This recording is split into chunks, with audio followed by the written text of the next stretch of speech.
com a paz do Senhor? Amém. Paz do Senhor, irmãos. Amém. O Evangelho de Jesus, que segundo escreveu o doutor Lucas, capítulo de número 8, e o verso de número 40. Lucas, capítulo 8, o verso 40. E enquanto os irmãos localizam o texto, eu quero louvar a Deus por essa oportunidade de poder estar juntamente com os irmãos outra vez, outra oportunidade. Louvar a Deus porque é sempre bom nós estarmos com a oportunidade de ministrar a palavra do Senhor, ainda mais no meio de pessoas tão especiais, pessoas que o Senhor tem nos apresentado. O pastor Rodrigo já é um amigo que o Senhor tem nos apresentado. Glória a Deus. Louvar a Deus, pastor, obrigado pelo convite. Pastora Kelly, enfim, a todos os irmãos, os obreiros. Eu quero trazer saudação do meu pastor, o pastor Roberto Silva. Sou pastor na igreja da Esposa de Deus. Essa noite minha esposa não pôde vir, mas também trago um abraço da minha esposa, da minha filha, da minha casa. E o nosso propósito aqui é de ser um canal de bênção para a tua vida, irmãos. Amém?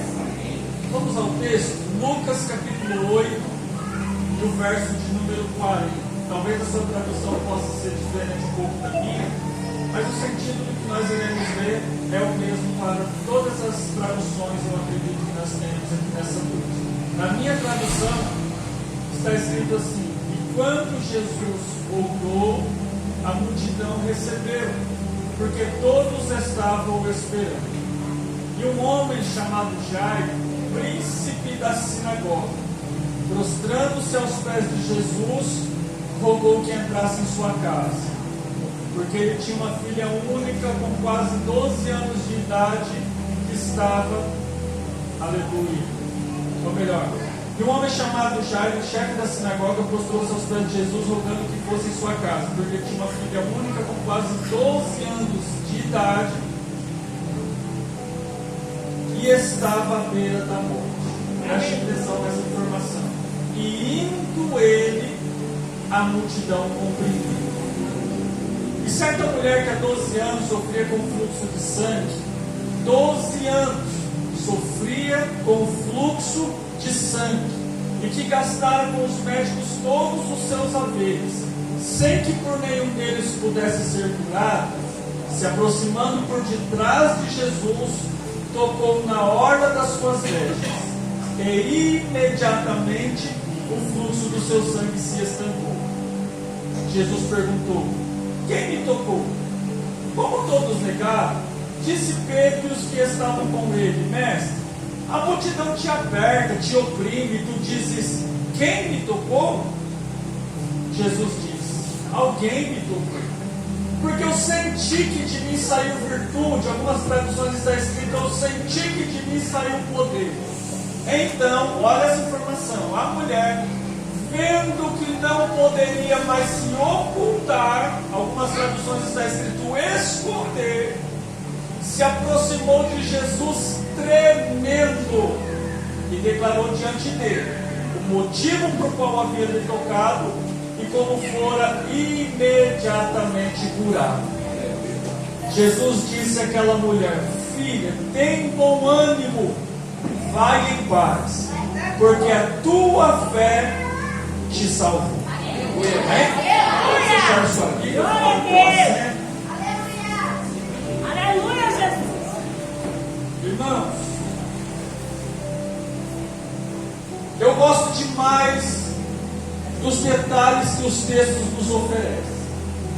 Eu acho esplendoroso quando a gente vê as grandes manifestações, os grandes acontecimentos que os textos nos oferecem, mas eu sou apaixonado pelos detalhes dos textos. E esse texto em questão é um texto recheado de detalhes, que se nós conseguirmos observar esses detalhes nesse texto, você vai ver que ele pode fazer muita diferença no entendimento da história a qual o escritor deixou relatado.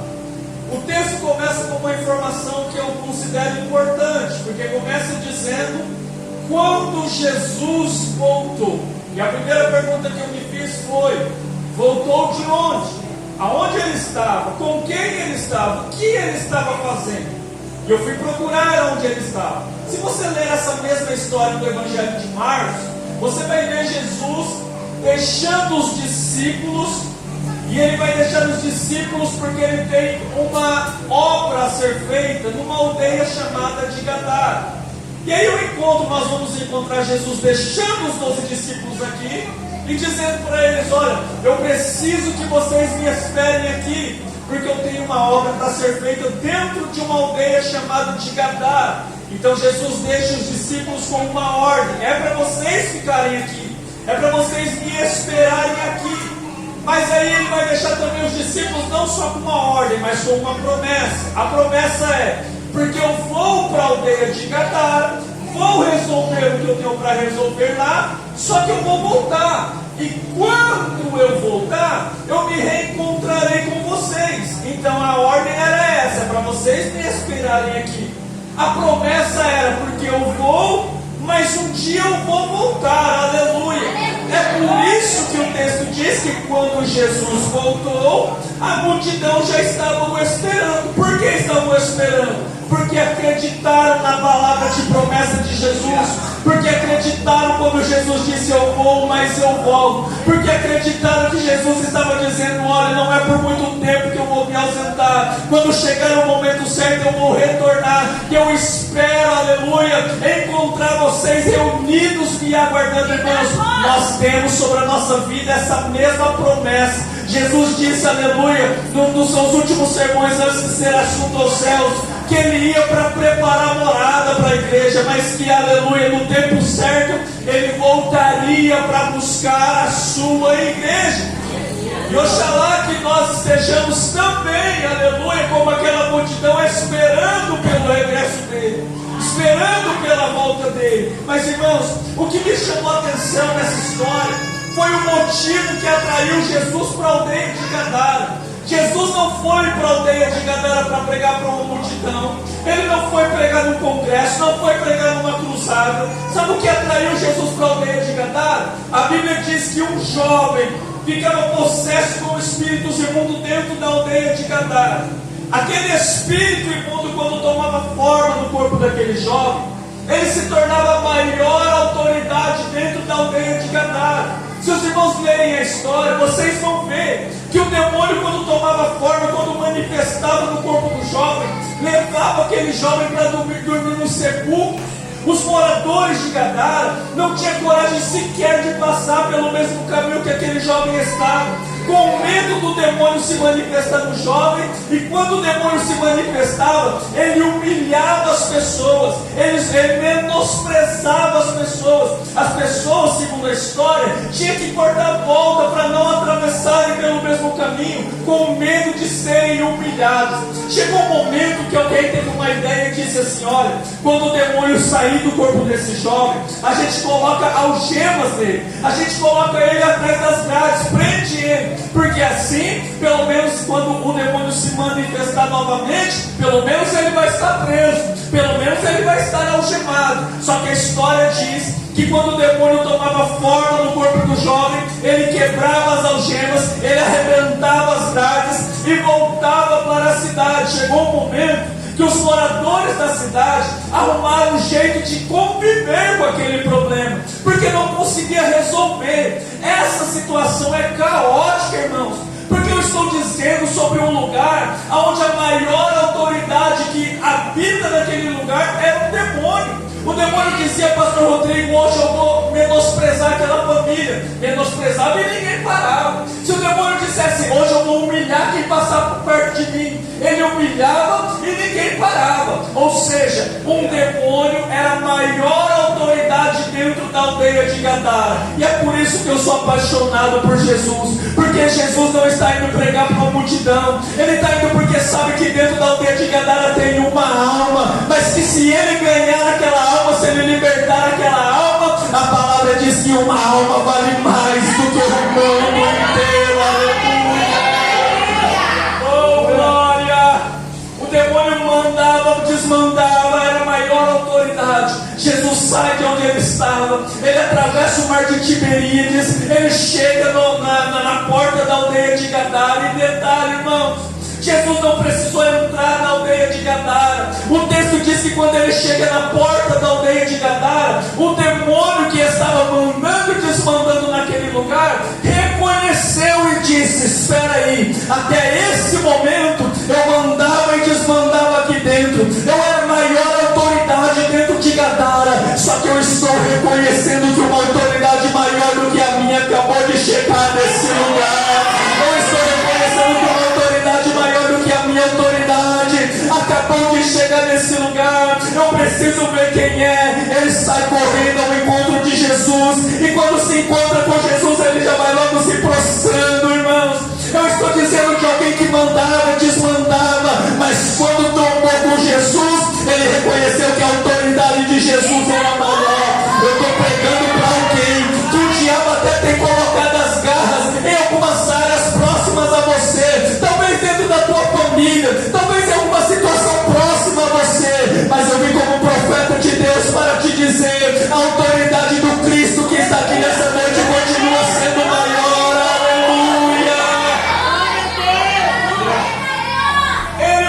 Até ele se encontrar com Jesus. Por quê? Porque aonde Jesus está, não existe a autoridade superior a dele.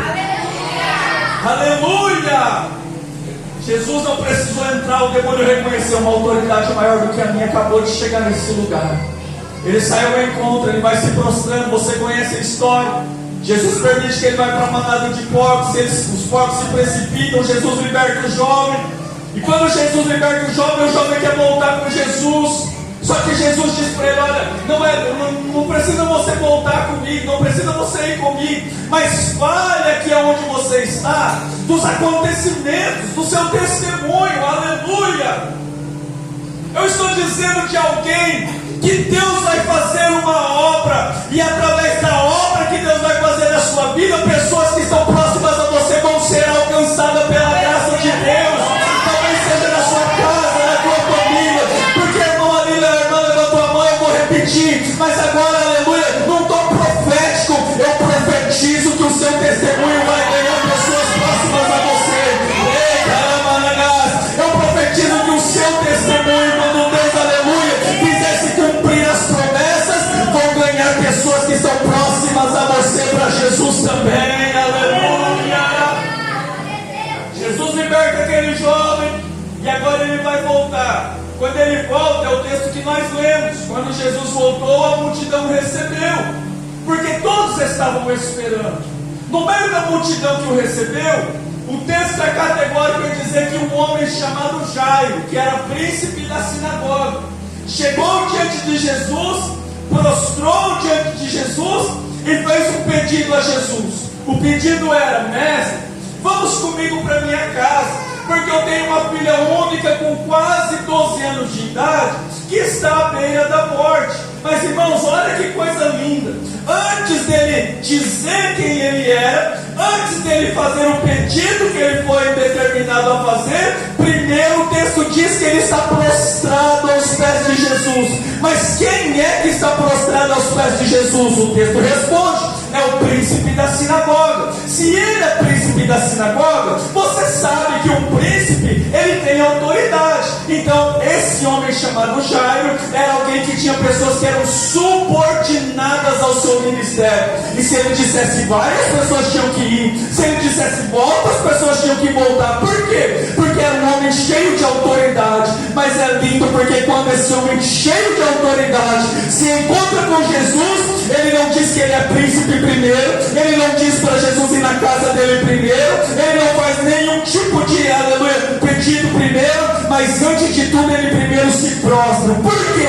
Porque ele é príncipe da sinagoga, mas ele está reconhecendo que aquele que está diante dele não é apenas príncipe, mas também é rei dos reis e também é senhor dos senhores. Levante a sua mão, eu quero profetizar nessa noite sobre a tua vida, irmão, que aleluia, sobre as nossas mãos levantadas, o Espírito de Deus está sobre esse lugar, e o que Deus está dizendo é, aleluia, que quando a gente reconhece Ele como a maior autoridade na nossa vida, na nossa casa, no nosso ministério, Ele se encarrega de colocar todas as coisas em seus devidos lugares. E sobre essa palavra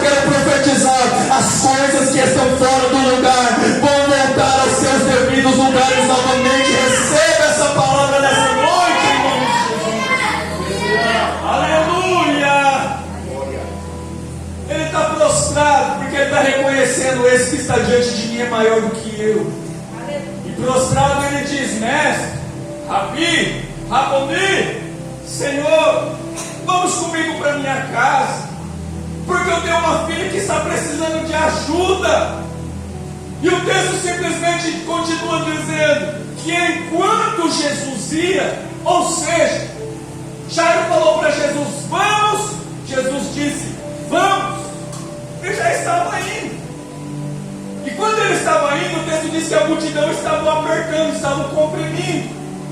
Mas a pergunta que eu me fiz é: por que Jesus aceitou facilmente para a casa desse homem chamado Jairo?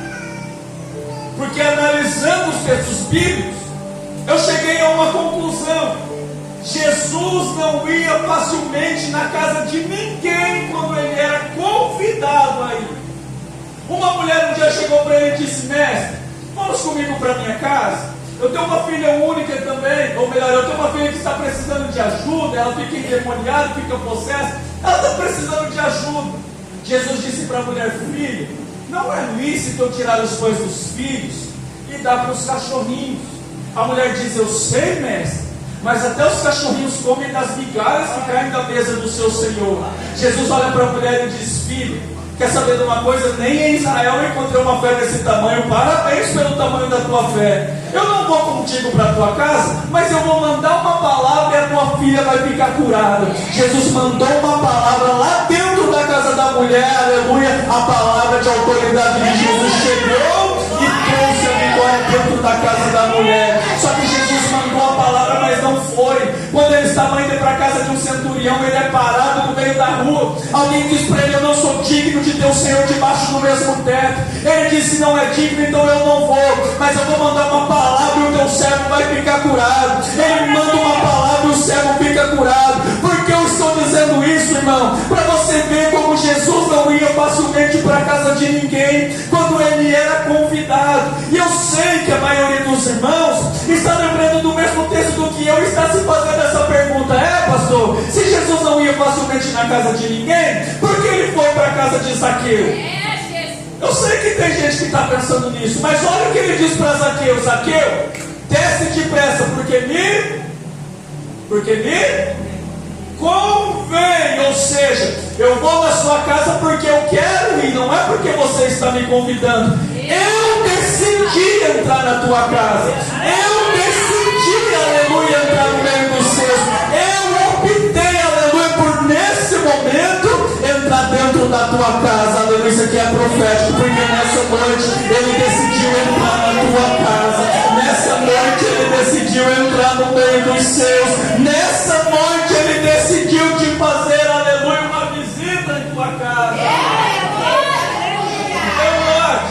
Ele foi para a casa de Zaqueu, mas ele não foi convidado. Ele foi porque ele decidiu ir. Quando ele era convidado, dificilmente ele ia. Então a minha pergunta foi: por que aceitou tão facilmente ir para a casa de Jairo? E aí foi quando o Senhor me deu esse texto, essa mensagem. Porque você viu que a história de Jairo para de ser contada e começa a ser contada a história de uma mulher. E a mulher há 12 anos sofre com o fluxo de sangue. E o texto diz que ela já tinha gastado com os médicos todos os seus haveres, algumas traduções, todos os seus recursos, sem que por nenhum deles pudesse ser curada. Olha a situação dessa mulher. A situação dessa mulher começou como algo que aparentemente era normal. Por exemplo, quando a mulher começou o seu fluxo de sangue, é possível que ela tenha pensado: eu estou nos meus dias de mulher, eu sei o que está acontecendo, é normal, eu estou nos meus dias mensais. Só que acontece que passaram 7 dias, o fluxo continuava, 10 dias, o fluxo continuava, 1 mês, o fluxo continuava. Então ela começou a pensar: espera aí, já está deixando de ser normal e está virando anormal, porque não é normal passar de 1 mês sangrando. Não é normal 6 meses sangrando. Não é normal 1 ano sangrando. Chegou o momento que essa mulher descobriu: eu estou doente, eu preciso de ajuda. Mas eu tenho certeza que os irmãos aqui sabem, é bem instruído pelo pastor que tem, que todo leproso, todo doente, por exemplo, um cego, um surdo, um mudo, um paralítico, essas pessoas não tinham autorização para conviver no meio da sociedade. Então tinha um lugar chamado Arraial dos Leprosos, ou leprosário. Era para lá que iam pessoas nessas condições: um cego, um surdo, um mudo, um paralítico. Essa mulher, dentro do contexto judaico, essa mulher não é considerada pura, ela é considerada imunda. E o problema dessa mulher se enquadrava dentro dos problemas que as pessoas tinham que se manter distanciadas, tinha que se manter dentro do leprosário, não podia viver em sociedade. Aí eu comecei a entender a mensagem. Quando Jesus aceita ir para a casa de Jairo, ele está sabendo que ele vai passar perto do leprosário, pastor. Então olha a situação dessa mulher. Primeiro, ela achou que era um fluxo normal. Depois, ela viu que não era um fluxo normal, só que ela tinha recursos, e ela gastou os seus recursos com o médico, não pôde curar. Pegou mais outra parte do recurso, gastou com outro médico, não pôde curar. Então, através dos seus recursos, através das suas próprias forças, ela tentou resolver o problema e não deu conta. Então a situação da mulher cada vez piorava mais. Por quê? Porque não era um fluxo normal, mas quando ela descobriu que não era normal, ela tinha recursos, mas ela foi gastando os recursos. Então chegou um momento que o texto diz que todos os seus haveres, todos os seus recursos já tinham se esgotado. Nós estamos falando de alguém que não está normal, não está saudável. Nós estamos falando de alguém que tinha recursos, mas gastou todos os recursos. Nós estamos falando de alguém que já tinha visitado os médicos e ninguém pôde curar. E para finalizar, essa mulher agora está dentro do leprosário. Essa mulher não sabe o que é um abraço de pai, um abraço de mãe. Eu não sei se ela tinha irmãos, mas não sabe o que é conviver em família. Ela não sabe, por exemplo, se tivesse uma festinha familiar, ela não podia participar. Ela não sabia o que acontecia dentro da sua casa, porque ela está em isolamento. Essa mulher está presa há 12 anos dentro do leprosário. E aí é o mais lindo de Jesus, porque quando o Jairo faz o convite para ele: vamos, ele diz para Jairo: vamos. Por quê? Não é porque Jesus só tinha o intuito de curar a filha de Jairo, mas ele estava sabendo: eu vou passar perto do leprosário, e eu quero dar uma oportunidade para essa mulher que está presa. Jesus, aleluia, aceitou ir para a casa de Jairo para dar uma oportunidade para a mulher que estava presa. Eu estou dizendo com alguém nessa noite que está tentando resolver um problema e já tentou do seu jeito, já gastou os seus recursos, já tentou com a sua inteligência, já tentou resolver talvez com os seus diplomas, e até agora nada tem acontecido. Mas eu vim nessa noite para te dizer: o mesmo Jesus que passou perto do leprosário naquele dia está passando aqui nessa noite. E o que vai acontecer é para você saber: não foi com os meus recursos mesmo, não foi com a minha inteligência mesmo, não foi através dos meus diplomas mesmo. Eu estou recebendo porque a graça dele me alcançou. É a graça dele que está me tocando nessa noite. Oh, aleluia! É por isso que Jesus estava aceitando ir para a casa de Jairo. Lembra que Jesus mandou uma palavra na casa da mulher e a filha dela foi curada? Talvez a gente faça a mesma pergunta: pastor, mas não era mais fácil ele mandar uma palavra também e a mulher ficar curada no leprosário e a filha de Jairo ficar curada na casa dele? Era mais fácil? Sim. Mas Jesus podia fazer isso? Não.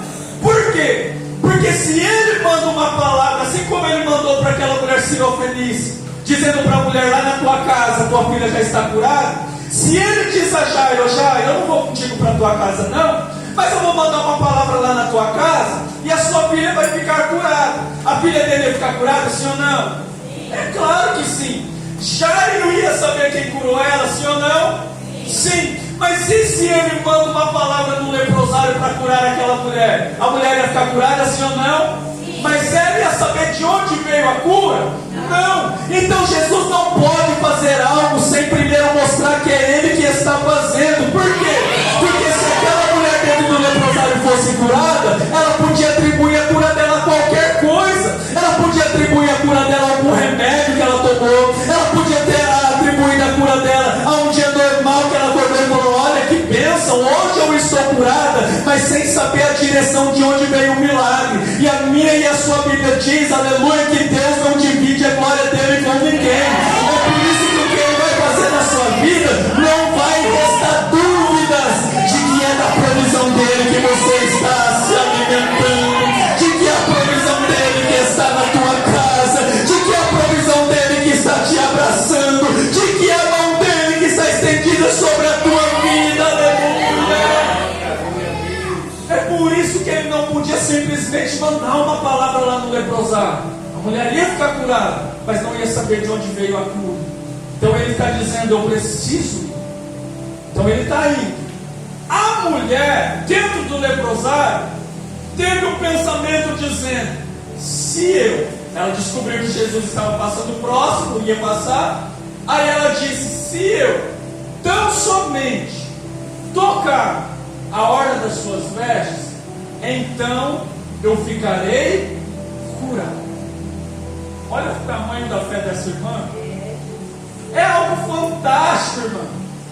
É algo fantástico. Porque imagina a cena: se sou eu, pastor Adriano, que estou precisando muito de um milagre, e eu sei que quem pode resolver um milagre está passando próximo a mim, e eu sei que ele está com uma multidão, o que eu vou fazer? A primeira coisa que eu ia pensar: eu vou parar na frente dele, vou pedir para ele pôr as mãos sobre a minha cabeça, vou pedir para ele profetizar. Eu ia falar para Jesus: Jesus, ora por mim, faz alguma coisa, entrega uma profecia, te libera uma palavra, faz alguma coisa para que eu seja curado. Mas a fé da mulher é maior do que a minha. Por quê? Porque a mulher está dizendo: se eu tão somente tocar a orla das suas vestes, eu vou ficar curada. Sabe o que ela está dizendo? Eu não preciso aleluia, eu não preciso que ele fique sabendo do meu propósito. Eu não preciso que ele fique sabendo o motivo que eu estou deixando o leprosário. Por quê? Porque não é pela fé dele, é pela minha fé. E se não é pela fé dele, ele não precisa impor as mãos sobre a minha cabeça. Se não é pela fé dele, ele não precisa profetizar. Mas se é pela minha fé, é a minha fé que eu vou agir, aleluia. Eu vou tocar nas suas obras e eu vou ficar curada, aleluia. Isso aqui é para a gente aprender um pouco. A gente precisa começar a acreditar um pouco mais nas nossas orações. Porque para muita gente, só acontece se for alguém que estiver profetizando sobre a nossa vida. Só vai acontecer se for um pastor que estiver liberando uma palavra. Só vai acontecer se outra pessoa colocar o seu nome no grupo de oração. É pecado? É claro que não. Mas nós temos que acreditar, aleluia, que não existe um maior profeta para a tua vida, não existe uma maior profetisa para a tua vida, do que você mesmo chegar diante de Deus sem dizer: eu sou serva de Deus, eu sou profeta do Senhor, e assim diz o Senhor para a tua vida, e liberar uma palavra sobre a tua vida também. Mas você já viu que tem pessoas que, para orar para os outros, a fé dela bate lá no céu, mas quando é ela que está passando pelo mesmo problema que ela orou pelos outros, ela não acredita tanto. Não acredita da mesma forma que ela acredita quando está orando por outras pessoas. A mulher não estava diante de qualquer profeta, irmão. A mulher não estava diante de um pastor qualquer. A mulher estava diante de Jesus.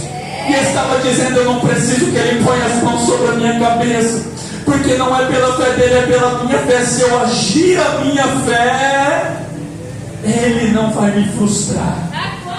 Oh, glória! E aí eu penso que essa mulher conhecia o que estava escrito na Bíblia dos judeus. Os judeus têm praticamente 3 Bíblias, ou 2 Bíblias similares. A primeira Bíblia dos judeus é a Torá, que é composta pelos 5 primeiros livros da nossa Bíblia: Gênesis, Êxodo, Levítico, Números e Deuteronômio. a partir do 6º livro até o livro de Malaquias, é uma outra Bíblia deles que se chama Taná.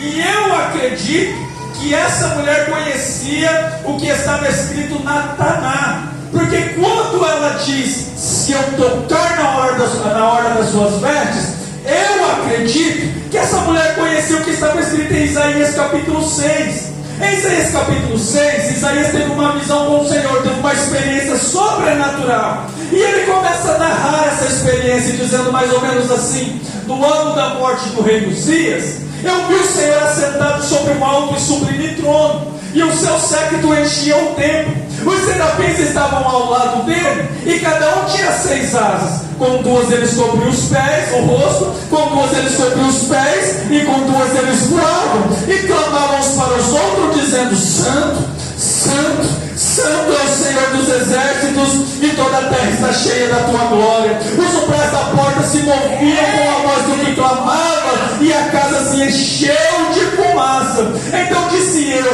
ai de mim que vou perecendo, porque sou um homem de lábios impuros, eu habito no meio de um povo de impuros lábios, e os meus olhos viram o Rei, o Senhor dos exércitos. Então dos serafins voou para mim, trazendo na mão uma brasa viva que tirou do altar com mantenais. Como ela tocou-me na boca e disse: eis, aleluia, que os teus pecados foram perdoados e você está purificado. Aleluia! Deus está tocando em alguém aqui para purificação nessa noite. Deus está perdoando pecados de pessoas aqui nessa noite. Aleluia! Mas por que eu acredito que essa mulher conhecia esse relato de Isaías? Porque, irmãos, Deus não está aqui no TNT da igreja. Deus não está no teto da igreja. Deus está entronizado no 3º céu. Porque o 1º céu a gente conhece como o céu atmosférico. É onde estão os principados, as potestades, os dominadores. Acima do 1º céu é o 2º céu, que nós conhecemos como o céu cósmico. É onde está o sol, a lua, as estrelas, as nebulosas. E acima do 2º céu é o 3º céu, aonde nosso Deus está entronizado em glória. Mas o que me chama a atenção não é Isaías ver o Senhor assentado lá no 3º céu, é ele dizer assim: e o seu séquito enche o templo de glória. Sabe o que isso quer dizer? Isaías estava dentro do templo de Jerusalém. Ele estava vendo o Senhor assentado lá no 3º céu. E ele está dizendo que o séquito, o que é séquito? A borda da roupa, é a ponta da roupa, é a orla da roupa. Ele está dizendo que a orla do Senhor enche o templo de glória. Isso quer dizer que lá de cima do 3º céu, a beiradinha das vestes do Senhor vem descendo.